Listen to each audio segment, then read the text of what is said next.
Hello. First, I want to start off by saying if I'm looking at my Kindle is because I have the questions on my book on my Kindle.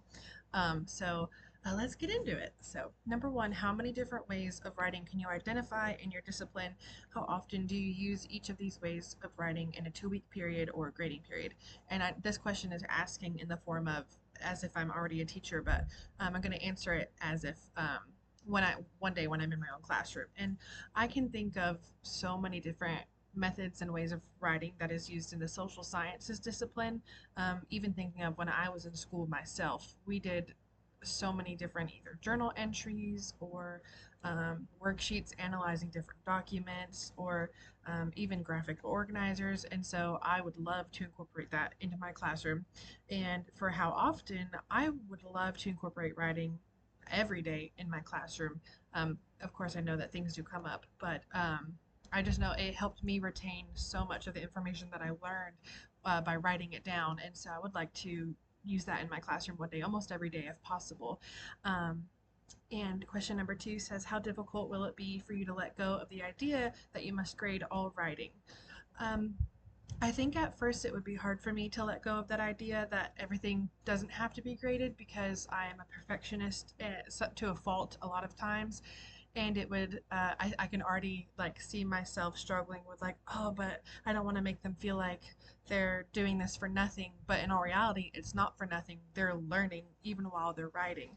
And so I think once I can grasp that, it will be easier for me to let go of that standard to put on myself.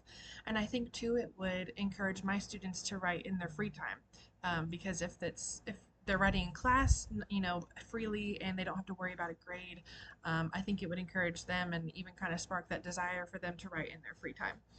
Um, how will you change your writing assessment practices based on what you've read in this chapter?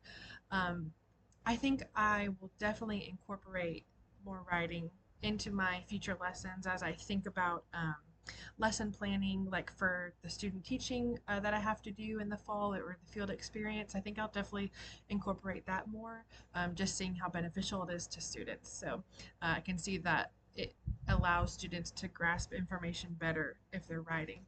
And question number three says, what is one writing activity that you've read about in this chapter that I can adapt to meet my needs?